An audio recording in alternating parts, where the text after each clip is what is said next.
네, 2024년 11월 25일 엄윤상 변호사 TV 지금부터 시작하도록 하겠습니다. 어제 밤에 사실 제가 잠을 한 2시간밖에 못 잤습니다. 어떤 문제에 대해서 골똘히 이제 생각하고 이제 법 조문이나 여러 가지를 이제 뒤지면서 이렇게 정리를 하려다 보니까 이렇게 잠을 2시간밖에 못 잤는데요.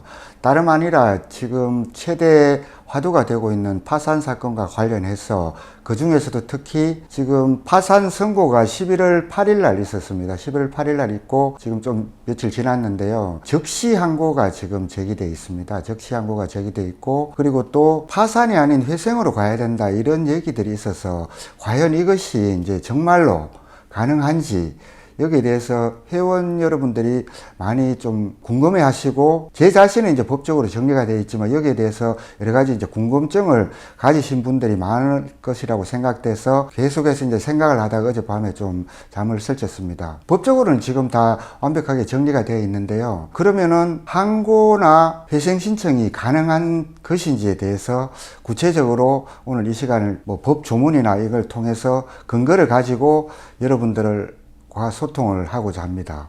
법 조문을 제가 잠깐 보여드리면서 설명을 드리도록 하겠습니다. 채무자 회생 및 파산에 관한 법률이라고요. 이제 약칭해서 채무자 회생법인데, 여기 조문이 많지만 지금 그 사건과 관련한 조문을 먼저 이제 살펴보자면, 채무자 회생법 제13조 적시항고라고 되어 있습니다.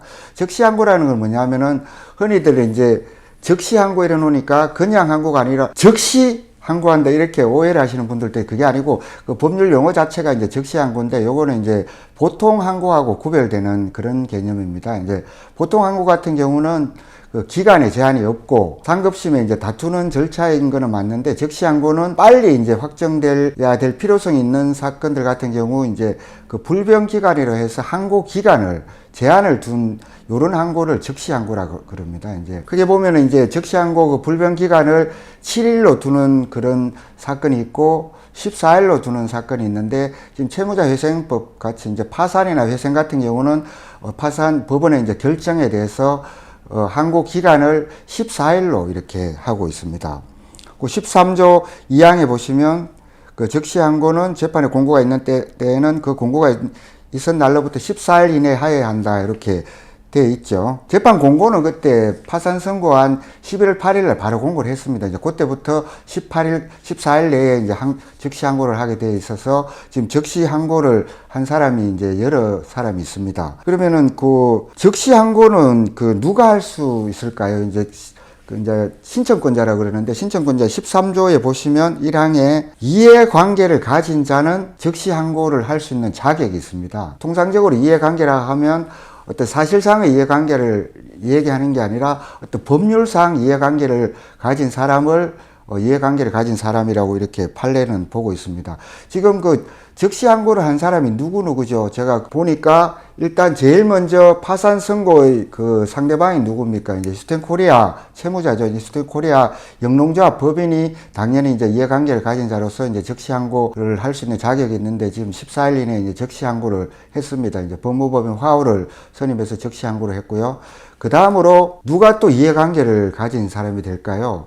파산 신청권자는 이해관계가 없습니다. 이제 자기들이 파산을 원해서 이제 파산 결정이 난 것이기 때문에 이해관계가 없는데, 그 사람들이 이제 채권자죠. 근데 그 신청인이 아닌 채권자가 있지 않겠습니까? 신청인이 아닌 채권자도 이해관계를 가진 자로 보고 있습니다. 파산 같은 경우는 이제 채무자, 이 사건이 이제 스탠코리아 영농조합 법인데, 채무자가 통상적으로 그 파산 신청을 많이 하게 되는데, 이 사건 같은 경우는 이제 채권자 약 66명 정도의 채권자가 이제 파산 신청을 했고, 이런 경우는 그 사람들이 아닌 다른 채권자도 항고를 제기할 수는 있습니다. 그래서 지금 보니까 이제 몇 명이 항고를 제기했고, 이성희 변호사도 그 채권자를 대리해서 이제 일단 항고를 제기한 것으로 이렇게 기록상으로는 나타나 있습니다. 그래서 지금 적시항고가 지금 제기된 상태고요. 그럼 적시항고가 또 어떤 걸 살펴봐야 되냐면, 통상적으로 이제 적시항고를 하면은 13조 3항을 보시면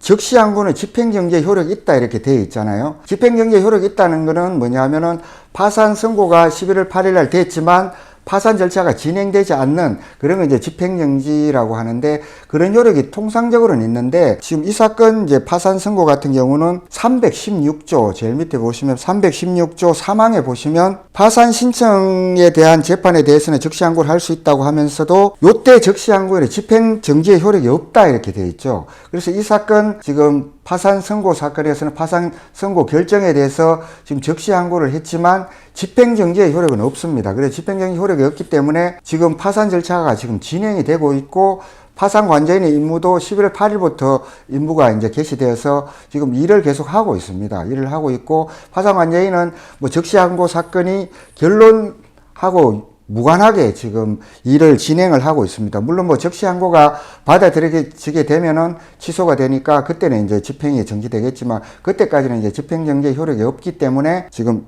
파산 절차는 진행이 되고 있다, 이렇게 보시면 될 것 같습니다. 다음으로 이제 더 중요한 문제라고 볼 수 있는데, 회생이 가능한지에 대한 문제인데요. 이 부분은 지금 상당히 중요합니다. 왜냐하면은 지금 최근에 여러 방송 유튜브를 통해서 파산보다는 회생이 좋다, 여러 차례 방송이 되었고, 제가 거기에 대해서 구체적으로 이제 반박을 하거나 하지는 않았습니다. 이제 그분들이 이제 법적인 지식도 부족하고, 또 그 회생이 정확하게 뭔지를 의미하는지는 저는 모르겠는데, 만약에 그 회생이 일반적으로 얘기하는 제가 방송에서 말씀드렸죠. 우리 그 회원들의 회생, 시더스 그룹 전체의 회생이라면은 저도 찬성합니다. 찬성하는데, 좁게 봐서 지금 파산 선고가 난 우리 그 법인이 휴스텐 코리아 영농조합 법인입니다. 휴스텐 코리아 영농조합 법인의 회생 신청을 해서 회생이 가능하다. 만약에 그렇게 한다면 그거는 제 법적 견해상으로는 불가능하다고 이렇게 말씀드리고 있습니다. 이게 단지 어떤 제 개인적인 견해가 아니라 대부분의 법조인들이 그렇게 얘기를 하고 있습니다. 제가 회생이 더 좋은데도 왜 파산을 더 그렇게 하느냐, 그런 뜻이 아니라 법적으로 그렇다는 것이고, 그리고 법적으로 그렇다면 그것을 또 제가 회원 여러분들의 에게 이제 알려야 되지 않겠습니까? 그래서 이제 말씀드리는 거고요. 특히나 휴보상위원회에서는 지금 필독 이래가지고 카페나 이런 걸 통해서 계속해서 휴스텐 코리아의 파산을 반대하고 휴스텐 코리아의 회생을 원한다, 이걸 계속 올리고 회원들로부터 받고 있는데, 제 이 부분에 대해서 오늘 제가 작심하고 말씀을 드리고자 합니다. 왜냐하면 이게 궁극적으로는 회원들에게 피해가 돌아갈 수 있는 그런 사안이고, 그렇기 때문에 제가 말씀드리지 않을 수가 없습니다. 11월 4일 날 예납명령이 내려졌고 11월 8일 날 파산 선고 결정이 있었는데, 11월 5일 날 버젓이 휴보상위원회에서는 마치 예납명령을 해도 파산 선고가 되기까지는 상당한 시간이 걸리고, 예납을 하더라도 어떤 바로 파산 선고가 되는 것이 아니다, 어떤 잘못된 그 법적인 견해를 이렇게 회원들한테 이제 공고를 한 것을 보고, 제가 그때 플랫폼장들 단톡방이 있는데, 제가 거기 이제 300몇 명 있는데 거기 제가 들어가 있었고, 너무나 제가 그때 화가 나더라고요. 왜냐하면은 제가 파산을 막기 위해서 정말 노력을 많이 했거든요. 많이 하고 예납명령 때까지 어떻게든 파산 신청을 취하를 시키고 협상을 통해서 파산을 막기 위해서 노력을 많이 했음에도 불구하고 가만히 있다가 11월 5일 날 파산 예납명령이 떨어졌음에도 불구하고 마치 파산 선고가 나지 않을 수도 있다, 그러면서 휴보상위원회 회의를 했는데, 뭐 우리는 파산을 반대한다, 예납명령이 내려도 파산이 안 될 수 있다, 오래 걸린다, 그렇게 해서 제가 그때 반박을 하는 그 단톡 글을 올리니까 뭐 몇몇 플랫폼장들이 이렇게 얘기를 하다가 뭐 그때 이제 저를 그 플랫폼장들 방에서 이렇게 내보내기를 하더라고요. 그런 일이 있었는데, 그런 것을 제가 말씀드리고자 하는 것이 아니라, 어떻게 이렇게 법적으로 분명한 사안에 대해서 휴보상위원회가 그런 내용들을 가지고 회원들을 호도를 할 수 있는지, 제가 너무나 어떤 붕괴라 그러면 너무 좀 심할 표현일지는 모르겠지만 그런 심정입니다, 사실상. 그리고 휴보상위원회에서는 엄청난 무슨 파산 관련 정관 예우를 받는 엄청난 전문 변호사를 자문을 받고 있다고 이렇게 하고 있는데, 그 정관 변호사나 자문을 받는 변호사가 도대체 누구입니까? 그 변호사로부터 자문을 받고 그런 것을 하는 것인지 제가 묻지 않을 수 없습니다. 혹여 여러분들 우리 법률 자문 계약을 그동안 해왔던 김양수 변호사가 아닌가 이렇게 생각하시는 분들이 있는데, 제가 확인을 했는데 김양수 변호사 아닙니다. 김양수 변호사도 그 법적 견해에 대해서 잘못됐다 이렇게 저한테 얘기를 했고, 그렇다면 누가 어느 변호사가 그런 자문을 했단 말입니까? 그 실체도 없는 어떤 마치 대단한 변호사로부터 자문을 받은 것이냐 올려서 그렇게 얘기를 하고 있고, 이 파산 사건의 소송 대리인이 저였지 않습니까? 4월 26일부터 제가 파산 선고 나는 11월 8일까지 정말 파산을 막기 위해서 정말 온갖 노력을 다했습니다. 제가 고생했다 이걸 알리려고 하는 것이 아니라 그 충분한 그 기회가 있었음에도 불구하고 또 신문도 2번이 있었어요. 신문도 2번 있었고 제가 재판도 2번 다 갔고, 첫 번째 신문기에는 회장님도 참석을 하셨어요. 그때 분위기가 있잖아요. 분위기가 재판부에서 어떤 생각을 갖고 있고, 9월 25일 날인가 그때 마지막 2번째 결심을 했는데 재판부에서 예단 명령을 내리겠다 얘기를 했습니다. 그럼 파산 선고하겠다는 거예요. 그때로부터 11월 8일까지 또 시간이 얼마나 있었습니까? 그 기간 동안 어떻게든 예난 명령을 좀 늦게 막아보려고 제가 노력을 많이 했고, 심지어 파산 신청을 한 법무법인에서 회장님 접견 신청까지 했습니다. 제가 중간에서 다리 역할을 했지만, 그때도 제가 회장님께 변호사가 들어오면 자신있게 말씀을 하십시오. 우리 힐튼코리아에서는 지금 계열사에 돈이 나가 있기 때문에 그 회수하는 좀 시간이 걸린다. 그러니까 12월 말까지만 좀 기다려주면 무조건 어느 정도는 하고 그런 걸 하겠다. 그래 말씀드리라고 했더니 회장님이 그때 그 접견 거부를 하셔가지고 그 이루어지지 않았습니다. 수많은 그런 기회가 있었음에도 불구하고 안 했다고요.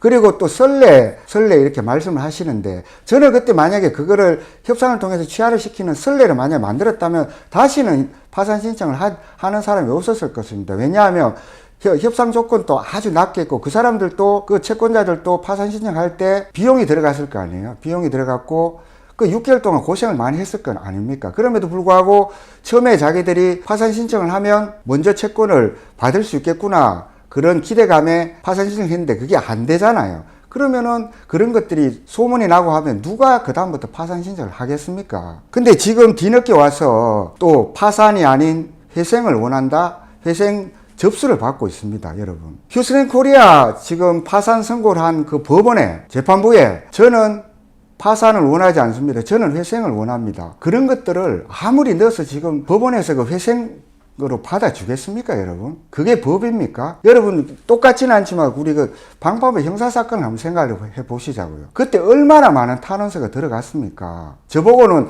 탄원서를 그렇게 많이 받았는데 왜 안 넣냐고 원망하는 사람들도 있었어요.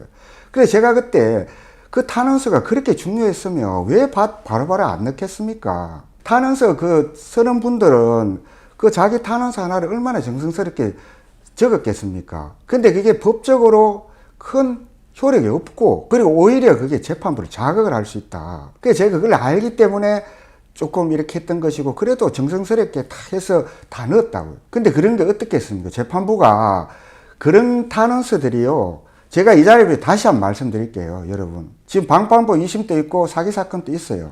그런 탄원서 앞으로 적지 마십시오. 그 효과가 있으면 제가 앞장서서 그 탄원서를 받겠습니다. 그런 것들이 재판부를 압박하는 걸 그렇게 비춰질 수 있다는 걸 아셔야 되고, 그리고 진짜 중요한 거는 뭐냐면요, 피해자들이 한 맺힌 그런 엄벌 탄원서는 정말 재판부에 영향을 많이 미칩니다. 그러니까 중요한 게 뭐예요? 피해자들이 엄벌 탄원서 이런 걸 넣는 거를 막아야 되고, 고소도 막아야 돼요. 지금 이 시점에 가장 중요한 게 여러분 뭐라고 생각하십니까? 회생을 위해서 포음을 받고 그게 안 되는데도 불구하고 그걸 하고 있는데, 그런 게 중요한 게 아니라 여러분들 꼭 명심을 하십시오. 지금 시점에 가장 중요한 거는 뭐냐면요, 지금 고소가 5,555명이 들어가 있는데 아주 숫자가 적은 편입니다. 제가 회장님께도 수도 없이 얘기를 했습니다. 어떤 분들은 제가 회장님 변호만 하고 피해자들의 뜻을 전혀 회장님한테 전하지 않아서 이전이 생겼다고 원망하는 분들이 있는데 제가 이해는 합니다. 그럼에도 불구하고 저는 그 얘기를 정말 많이 했습니다. 회장님 5,555명 이 고소인들 이 피해 처벌 불원서 중요하지만 그거보다 더 신경을 써야 될 게 뭐냐 하면은 지금 지원에 들어가 있는 사람들, 선수 못 받은 사람, 이 사람들 어떻게든 신경을 쓰셔야 된다 얘기를 많이 했다니까요. 왜 그러냐면 방판법 같은 경우는 법리적으로 무죄가 될 수 있는 부분이 상당히 있고, 또 이거는 개인적인 법익이 아니잖아요. 그죠? 어떤 행정 법규 위반이라고요. 그러니까 그런 부분들이 피해자가 개념이 없는데, 근데 이번 사건 같은 경우 특히 방판법만 기소됐음에도 불구하고 어떤 그 사업의 계속성이나 이런 것들이 이제 공소장 변경을 통해서 받아들여지면서 마치 사기 사건인 비슷하게 이렇게 판결이 났는데, 그 부분은 제가 이제 뭐 그때 방송도 했습니다만 법적으로 아쉬운 부분이 많습니다만 처음부터 그렇게 생각을 했어요. 사기 사건은 법리적인 거 물론 다툴 부분 다툽니다. 근데 그거보다 더 중요한 거는 피해자들한테 피해 회복이나 고소를 막는 게 이게 가장 중요하다고 처음부터 저는 생각을 했고, 나중에 이제 그걸 준비를 해왔고, 그때 회장이 나왔을 때 그때 정상화위원회를 왜 만들었습니까? 그때 피해자들 그런 것들을 어루만지고 어떻게든 정상화를 해서 피해 변제를 하고 현수금 해결을 하기 위해서 그 만든 단체 아닙니까? 그 앞으로도 마찬가지 지금 사기 사건 남아있고 그 재판이 기나긴 예정입니다. 그 변호사들한테 대한민국에 어떤 변호사가 왔을 때 법리적으로 이거를 무죄를 주장하고 변론하고 다 할 수 있습니다. 다 할 수 있지만 그거보다 더 중요한 것은 회원 전체에 대한 어떤 분위기, 고소를 막고 이게 가장 중요하다고요. 그러니까 제가 옛날에 이제 시스템 코리아 이제 소송 대리인을 하고 회장님 변호인을 할 때는 그런 것들을 강력하게 방송에서 하지 않았을 뿐이지 속으로는 항상 가지고 있었고 그걸 위해서 여러 가지 노력도 했습니다. 지금이야 이제 너무 제가 편안하다고 하면 좀 약간 어폐가 있을지 몰라도 거기에 이제 주력을 하려고 하고 있습니다. 왜냐하면 그게 가장 중요하니까요. 제가 휴보상위원회 어떤 단체 자체나 휴보상위원장, 박시영 본부장님 그 분들에 대한 어떤 그런 거를 비판하고자 하면 아닙니다. 근데 지금 휴보상위원회는 너무나 왜곡되어 있습니다. 전부 그 뒤에 숨어서 누가 이 휴보상위원회 그걸 한단 말입니다. 변호사가 어떤 자문을 해주고 그런 법적 견해를 하기 위해 책임 있는 사람이 나와서 법적으로 변호사든 설명을 하면서 회원들을 설득을 해도 될까 말까 한데 휴보상이라는 단체 뒤에 숨어서 왜 그런 걸 가지고 회원들을 혼란에 빠뜨리는지 제가 큰 문제를 제기하지 않을 수가 없습니다. 그러면 회원 여러분, 그럼 항고가 받아들여지고 시스템 코리아, 다른 게 아닙니다. 시스템 코리아에 대한 회생이 받아들여졌다. 저는 가능성이 없다고 보지만 그러면 저는 가벼운 마음으로 울산 내려가겠습니다. 회생이 된다는데 제가 뭐 더 이상 뭐 말에 대한 책임도 져야 될 것이고 하기 때문에 항고든 회생 신청이 받아들여지면 시스템 코리아에 대한 회생입니다. 저 울산을 내려가겠습니다. 약속드립니다. 그러니까 앞으로 다시는 항고, 회생 신청을 통해서 물타기 하거나 이걸 가지고 회원들한테 더 이상 희망, 고문 하지 마시기 바랍니다. 제가 오늘 갑자기 이렇게 흥분을 했는지 조금 목소리가 높아진 것 같습니다. 파산 지금 11월 8일 날 파산 선고 결정이 내려졌고 왜 내려졌는지 또 이게 왜 뒤집어지기가 힘든지 그 조문을 통해서 여러분들에게 설명을 좀 드리도록 하겠습니다. 그 채무자 회생법 제 294조를 보시면 이제 파산 신청권자 이래 가지고 통상적으로는 이제 채무자 시스템 코리아 영농조합 법인이 이제 파산 신청을 하는 게 대부분인데 왜냐 파산 신청을 통해서 채무를 다 탕감받기 위해서 파산 신청하는 경우가 법인 파산인 경우 같은 경우가 이제 대부분인데 이 사건 같은 경우는 채권자가 이제 신청을 했죠. 요 조문에도 보면 채권자도 파산 신청을 할 수 있도록 이렇게 조문에 규정이 되어 있죠. 그리고 2항을 보시면 2항이 중요한데요. 채권자가 파산 신청을 하는 때에는 그 채권의 존재 및 파산의 원인인 사실을 소명해야 한다 이렇게 되어 있습니다. 그러니까 이 사건 같은 경우는 이제 채권자가 파산 신청을 했고 채권의 존재, 그 다음에 파산 원인 사실을 소명해야 한다 이렇게 되어 있잖아요. 채권의 존재는 사실 이 사건 같은 경우는 소명하기가 어렵지가 않잖아요. 해피캐시 앱 캡처 번호로 당연히 이제 채권이 존재하는지 여부를 알 수 있기 때문에 채권 존재 자체는 소명하기가 쉬워요. 그 다음에 이제 파산의 원인인 사실을 소명해야 된다고 그랬잖아요. 그 파산 원인인 사실이 뭘까요, 여러분? 그 전에 이제 소명이라는 건 뭐냐 하면은 통상적인 이제 재판에서는 입증, 증명이라는 표현을 쓰는데 그거는 아주 강한 정도의 증거를 돼야 되는 게 이제 증명이라 그러는데 소명은 그거보다 낮은 단계를 소명이라 그럽니다. 소명이라 그러는데 그러니까 파산 사건 같은 경우는 강한 증명을 요구하는 게 아니라 낮은 단계의 소명만으로도 가능하다. 그런 의미에서 이제 소명해야 한다 이렇게 되어 있습니다. 그 다음에 이제 305조를 보시면 이제 보통 파산 원인 이래가지고 채무자가 지급을 할 수 없는 때, 지급이라는 게 이제 채권을 얘기하겠죠. 채권을 지급할 수 없는 때 법원은 신청해야 결정으로 파산을 선고한다. 반드시 해야 된다는 겁니다. 한다 이렇게 되어 있고, 2항을 보시면 채무자가 지급을 정지한 때에는 지급을 할 수 없는 것으로 추정한다 이렇게 되어 있습니다. 채무자, 그러니까 여기서는 이제 휴스턴코리아 영농조합 법인이겠죠. 지급을 정지한 때에는 지급을 할 수 없는 것으로 추정한다. 그러니까 12 사태 이후에 사실은 선수금에 대해서 지급을 정지했죠. 사실 그거는 지금 공지의 사실로 나타나 있지 않습니까? 그러니까 지급이 정지된 상태고, 추정한다는 것은 뭐냐면 상대방이 그 반대 증거를 대지 않는 한 그렇게 본다는 걸 이제 추정이라고 표현을 합니다. 그 다음에 306조가 중요한데요. 법인의 파산 원인 이래가지고 1항을 보시면 법인에 대하여는 그 부채의 총액이 자산의 총액을 초과하는 때에도 파산 선고를 할 수 있다 이렇게 되어 있습니다. 그 휴스턴코리아 같은 경우 어떻습니까, 여러분?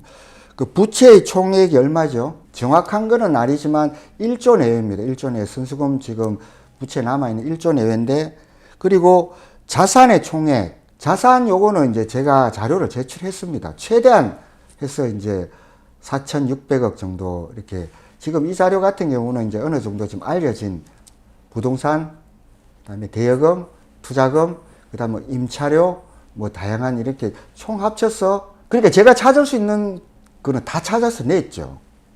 그러니까 그 자체만으로도 보면 파산 원인이 있는 거잖아요, 여러분.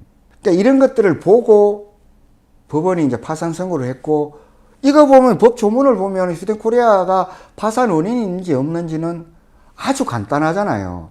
4월 26일 날 파산 신청이 있었고, 신청서에 보면 자세하게 다 적혀 있어요. 근데 6개월, 7개월 새 접어들어서 파산 선고가 있었는데, 지금 제가 변명하거나 자랑하거나 이게 아니라 이 법 조문 자체를 보면 파산 신청하고 파산 결정을 한 달 내에 할 수 있는 사건이에요. 너무 간단하잖아요. 휴스턴코리아 같은 경우는 이미 언론에 다 노출되어 있고 공소장이 있고 기록들이 너무 많잖아요. 나타나 있는 사실들이. 휴스턴코리아 영업을 하지 않고 있고 수많은 사람들 고소를 했고, 근데 신문 또 2번이나 열었어요. 제발 이 회원들이 많다, 우리가 갚을 수 있는 이게 되니까 어떻게 하면서 계속해서 어떤 협상, 이거를 협상이라는 게 길게 가면 좋잖아요. 그렇게 해서 하면서 어떻게든 파산을 막아 보려고 했다고요. 제가 뭐 자료를 제출 안 해서 파산이 됐다? 그런 얘기 누가 못합니까? 이 자리에 비해서 또 그 말씀부터 한번 드려야 되겠네요. 뭐 이런 얘기를 많이 하더라고요. 엄 변호사가 한 게 뭐 있느냐? 엄 변호사 맡은 사건 다 졌다. 한 게 뭐 있느냐? 이거는요, 제가 따로 얘기하지 않겠습니다. 법률자문계약상 회장님 접견이 일주일에 계약상으로 그랬습니다. 일주일에 2번 내지 3번입니다. 근데 저는 거의 매일 갔어요. 변호사들 접견 가면 한 30분 내에 다 끝내요. 저는 1시간 반씩 거의 다 했습니다. 하루가 다 갑니다, 거의.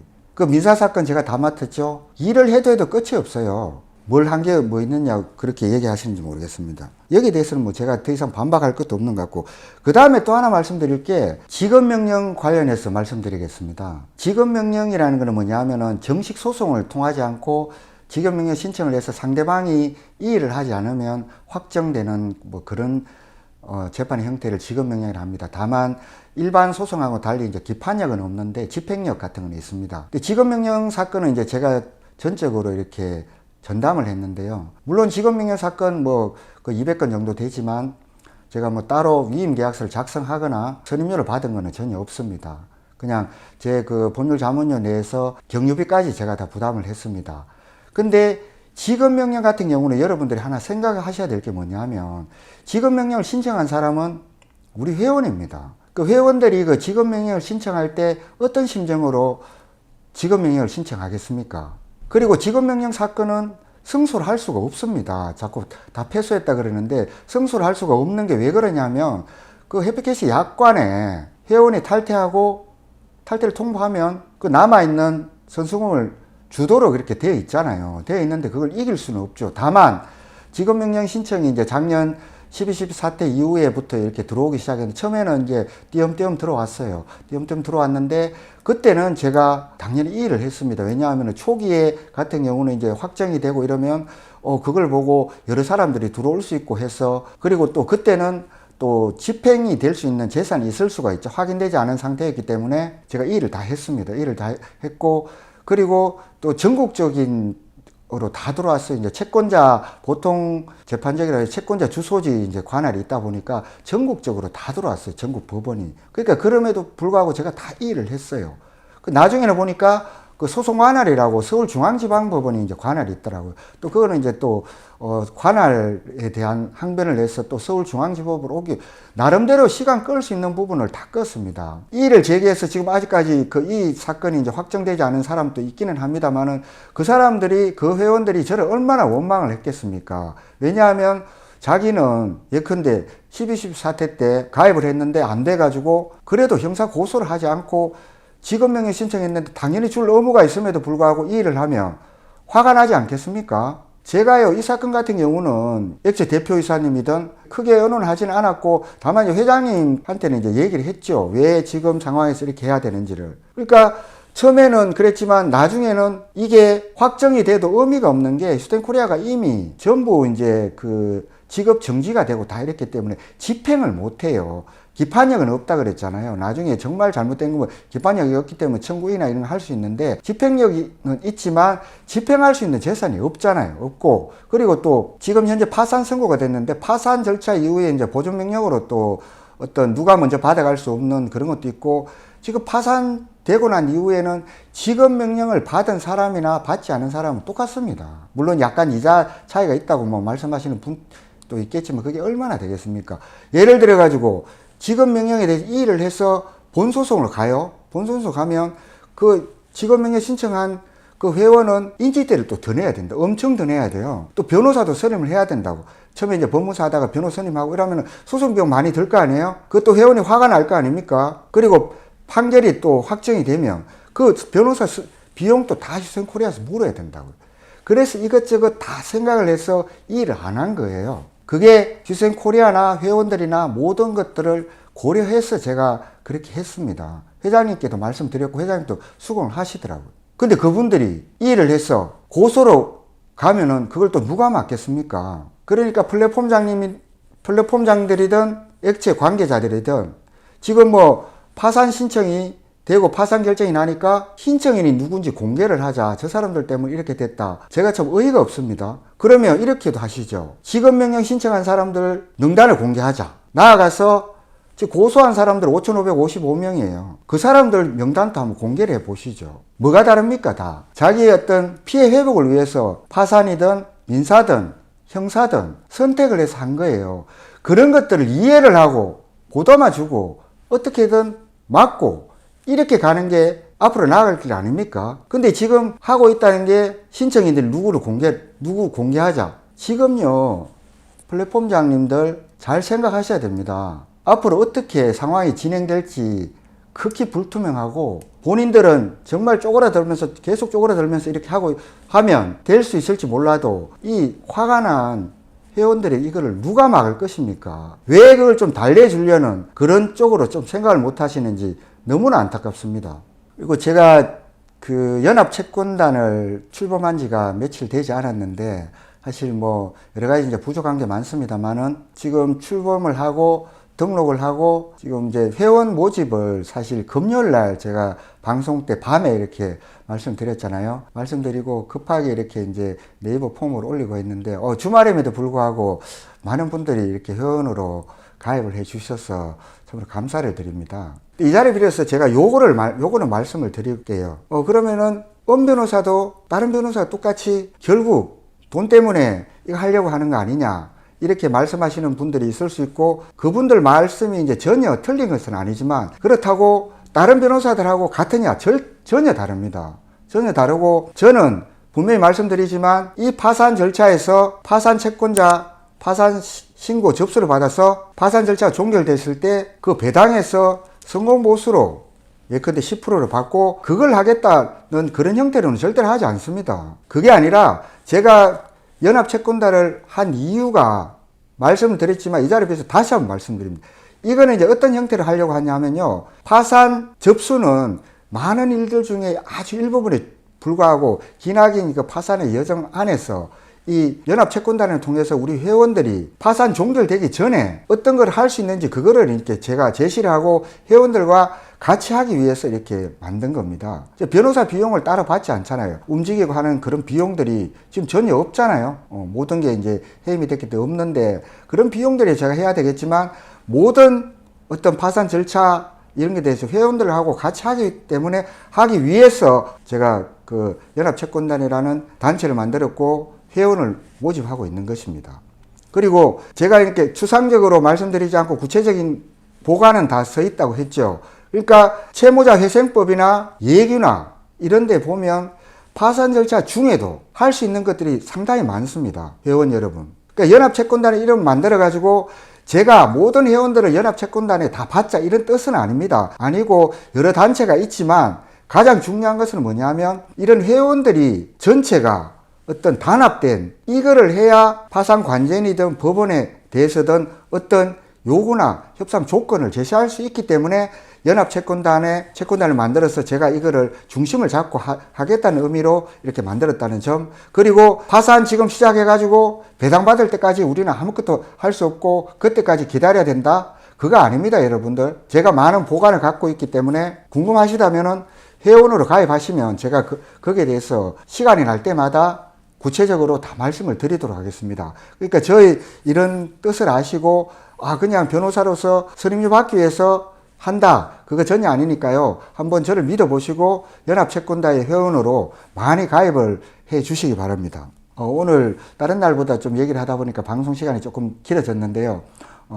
다시 한번 말씀드리지만 휴생코리아는 저는 원하지 않았고 대부분의 회원들이 원하지 않았지만 11월 8일 날 파산 선고 결정이 났습니다. 현재 적시항고가 되어 있고 절차는 진행되겠지만 집행정지의 효력이 없기 때문에 파산 절차는 11월 8일부터 지금 진행이 되고 있고 내년 1월 17일이 채권 신고 기간입니다. 그러니까 우리가 가만히 있을 게 아니라 항고 결과 보고하자 그러면 안 됩니다. 안 되고 항고가 받아질 가능성은 거의 없습니다. 없다고 생각하시면 될 것 같습니다. 그렇기 때문에 지금부터 준비를 하셔야 된다. 물론 채권 신고가 급한 건 아니지만 그리고 휴생코리아의 회생은 불가능하다. 모든 법조인들이 입을 모아서 얘기를 하고 있습니다. 거의 불가능하다 이렇게 표현상 그렇게 하는 겁니다. 지금 휴생코리아 근거는 아까 파산 채무자 회생법 근거 조문도 제가 말씀드렸지만 지금 휴생코리아는 영업을 중단한 지 오래고 방판법으로 지금 1심에서 7년 선고를 받았고 이 자료가 지금 법원에 다 들어가 있습니다. 그리고 사기 유사 수신에 대해서 지금 70명이 검찰에 송치가 되어 있습니다. 법원에서 봤을 때 우리가 회원들이 많은 숫자의 회원들이 회생 신청을 한다 하더라도 되겠습니까? 상식적으로 생각해 보시면 될 것 같습니다. 요 점들에 대해서 이제 말씀을 드렸고요. 제가 지금 이제는 이제 회장님 접견을 다니지 않다 보니까 좀 시간이 많이 남고 해서 틈틈이 시간 날 때마다 어젯밤 같은 경우는 거의 한 10시간을 이것저것 많은 검토도 하고 공부도 했습니다. 향후에는 더욱더 깊이 있는 정말 그야말로 시드서 그룹 휴생코리아 파산 관련한 최고의 전문 변호사가 되기 위해서 끊임없이 노력해서 회원들의 열망에 보답하도록 하겠습니다. 오늘 방송 여기서 마치도록 하겠습니다. 감사합니다.